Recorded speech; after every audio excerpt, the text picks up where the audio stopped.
इब्रानियों 11:6 में परमेश्वर का वचन हमें बताता है कि विश्वास बिना उसे प्रसन्न करना अनहोना है, क्योंकि परमेश्वर के पास आने वाले को विश्वास करना चाहिए कि वो है और अपने खोजने वालों को प्रतिफल देता है। विश्वास एक ऐसा मसीही का एक ऐसा गुण है, एक ऐसी विशेषता है जिसके द्वारा वो परमेश्वर को प्रसन्न करता है।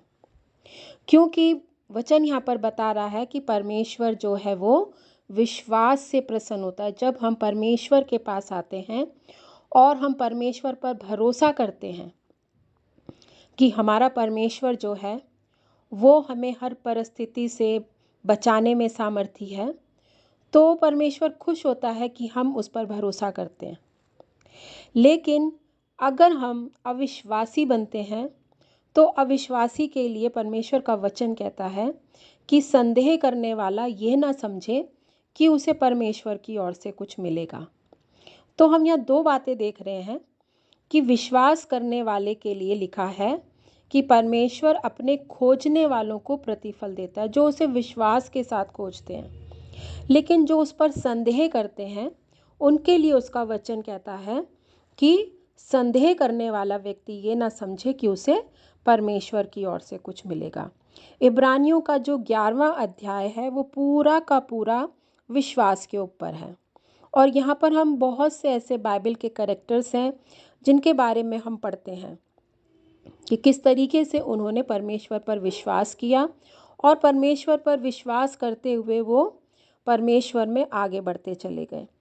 जिस तरीके से यहाँ पर हाबिल के बारे में लिखा है कि हाबिल ने विश्वास के कारण अपने भाई यानी कैन से उत्तम बलिदान परमेश्वर के लिए चढ़ाया।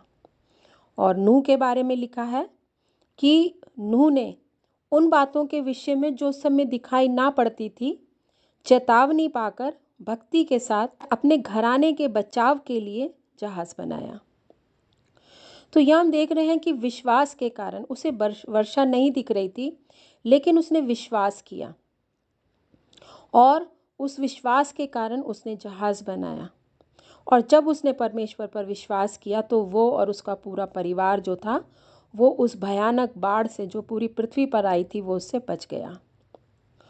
और इसी तरीके से अब्राहम के बारे में लिखा है कि अब्राहम को जब बुलाया गया तो आज्ञा मानकर ऐसी जगह निकल गया जिसे मिरास में लेने वाला था, और यह ना जानता था कि मैं किधर जाता हूँ, तो भी निकल गया। यानी जब परमेश्वर ने अब्राहम से बोला कि वो अपने पिता के घर को छोड़कर जहाँ वो उसे जाने को बोल देगा उसे वहाँ जाना है, तो अब्राहम ने परमेश्वर के साथ कोई आर्ग्यूमेंट नहीं किया कि मैं अपना भरा पूरा परिवार छोड़कर, अपनी सारी जो मेरी प्रॉपर्टी है, जो मेरे यहाँ पर रिश्तेदार हैं, उनको छोड़कर मैं कैसे कहाँ चला जाऊँ, मुझे यही नहीं पता कि मुझे कहाँ जाना है। यदि आज आपको किसी ऐसी जगह पर मिनिस्ट्री करने के लिए बोला जाए कि आपको उसके बारे में पता ही ना हो वो जगह कहाँ है, सिर्फ परमेश्वर आपको बोले कि जहाँ मैं चाहता हूँ, तो मैं सोचती हूँ कि बहुत कम लोग ही होंगे जो आगे बढ़ेंगे, क्योंकि इसके लिए परमेश्वर पर विश्वास करना बहुत ज़रूरी है। अब्राहम ने परमेश्वर पर विश्वास किया और इसी कारण वो अपने पूरे घराने को छोड़कर सिर्फ अपनी पत्नी और अपने भतीजे के साथ वो निकल पड़ा। और इसी तरीके से हम सारा के बारे में पढ़ते हैं कि सारा ने भी बूढ़ी थी लेकिन परमेश्वर पर विश्वास किया और उसके बाद उसने माँ बनने की उस खुशी को पाया। तो मूसा है, मूसा के बारे में हम देखते हैं कि मूसा ने परमेश्वर पर विश्वास करने के कारण फिरौन के घर में वो बड़े एक राजकुमार के समान रहता था, लेकिन परमेश्वर पर विश्वास के कारण उसने वो जो शाही परिवार था उसने उसको छोड़ दिया और उसने इज़राइलियों की अगुवाई की। परमेश्वर के लोगों को उसने मिस्र से निकाला। तो यहाँ हम देख रहे हैं इस पूरे के पूरे अध्याय में जो ये बाइबल के कैरेक्टर्स हैं जिन्होंने परमेश्वर पर विश्वास किया और परमेश्वर के जो बड़ी सामर्थ थी उसको उन्होंने पाकर परमेश्वर की योजना और उद्देश्य को पूरा किया। तो आज हमारे सामने जो प्रश्न आता है वो ये आता है कि क्या हम भी परमेश्वर पर विश्वास करते हैं? यदि हम देखें तो ये जो पूरा साल 2021 का है, ये पूरा साल हमने देखा कि कितने ही उतार चढ़ाव इस साल में हमने देखे।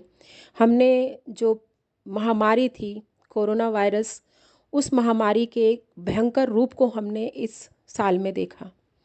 कितने लोग इस संसार से चले गए और हमने देखा कि बहुत लोगों की नौकरियां चली गई, बहुत लोगों के घर में बेरोज़गारी है, आर्थिक तंगी रही।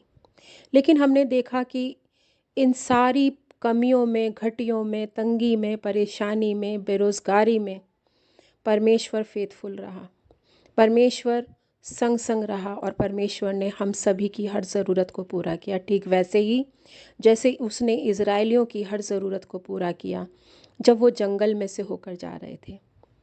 आज जब हम इस 2021 के अंतिम दिनों में रह रहे हैं और 2022 का स्वागत करने को हम तैयार हैं, अभी भी बहुत सी बातें हम सुन रहे हैं जो हमारे मनों को अशांत करती हैं, हमें भयभीत करती हैं। बहुत से लोग ऐसी भविष्यवाणियां कर रहे हैं कि 2022 अच्छा नहीं होगा, ऐसा होगा, वैसा होगा। लेकिन जो परमेश्वर पर विश्वास करने वाले लोग हैं, वो ये नहीं देखते कि आगे क्या होगा, क्या नहीं होगा। वो सिर्फ इतना देखते हैं कि उनका परमेश्वर उनके साथ है। वो अपने भविष्य को परमेश्वर पर भरोसा करते हुए देखते हैं। उन्हें पता है कि जब उनका परमेश्वर उनके साथ है तो उनका भविष्य सुरक्षित है। तो जिस तरीके से परमेश्वर ने हम सभी को 2021 में संभाला, हमें जीवन दिया, हम जीवित हैं, हम परमेश्वर को धन्यवाद दे सकते हैं। तो हम परमेश्वर का धन्यवाद करें इस पूरे साल के लिए, उसकी आशीषों के लिए, उसके अनुग्रह के लिए कि उसने हमारी तंगी में, हमारी बेरोज़गारी में, हमारी लाचारी में, हमारी बीमारी में, हमारी कमी घटी में हमें उसने पड़े नहीं रहने दिया। उसने हमेशा हमें संभाला। और अब जब हम 2022 की ओर बढ़ रहे हैं तो हम भरोसा करें, हम विश्वास करें। जिस तरीके से अभी मैंने कुछ जो बाइबल के कैरेक्टर्स थे उनके बारे में मैंने बताया कि उन्होंने विश्वास किया और जैसा उन्होंने विश्वास किया, परमेश्वर ने उनके विश्वास के अनुसार उनको महिमा भी दी। अगर हम देखें तो मूसा वो व्यक्ति है जिसको परमेश्वर ने स्वयं अपने हाथों से मिट्टी दी। कितनी बड़ी महिमा है। मूसा पर परमेश्वर ने अपने आप को रिवील किया। और उसके बाद यदि हम नूह को देखें तो नूह और उसका पूरा परिवार विश्वास करने के कारण बचा, जबकि पूरी पृथ्वी नष्ट हो गई। अगर हम देखें तो पूरा पृथ्वी जो थी वो पूरी पृथ्वी पर पानी ही पानी था, लेकिन वो 8 जन का परिवार, नूह का परिवार बच गया। उसी तरीके से हम देखें कि अब्राहम को धर्म का पिता, है ना, उसे धर्म का पिता कहा जाता है। क्यों? राइचियस कहा जाता है उसको, उसके विश्वास के कारण। तो हम इस बात को देखें कि हम यदि परमेश्वर पर विश्वास करते हैं तो परमेश्वर जो है वो अपने नाम को आदर देना जानता है और वो हमें भी आदर के योग्य बनाता है।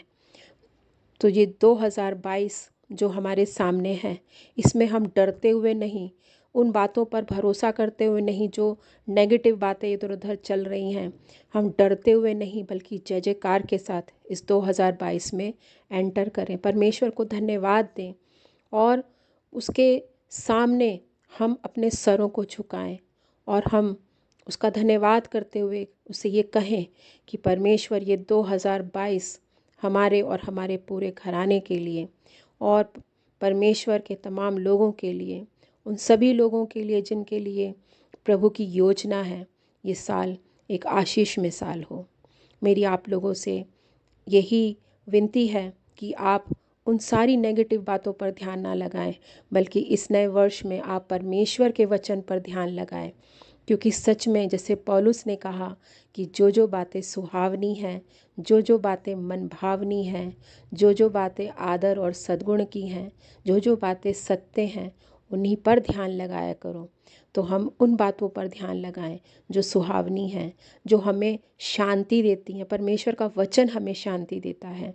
तो हम परमेश्वर के वचन पर हम भरोसा करें, हम विश्वास करें, क्योंकि परमेश्वर हमारे विश्वास का प्रतिफल हमें देगा। क्योंकि जैसे हमने वचन में यहाँ पर देखा कि वो अपने खोजने वालों को प्रतिफल देता है, जो विश्वास से उसको खोजते हैं।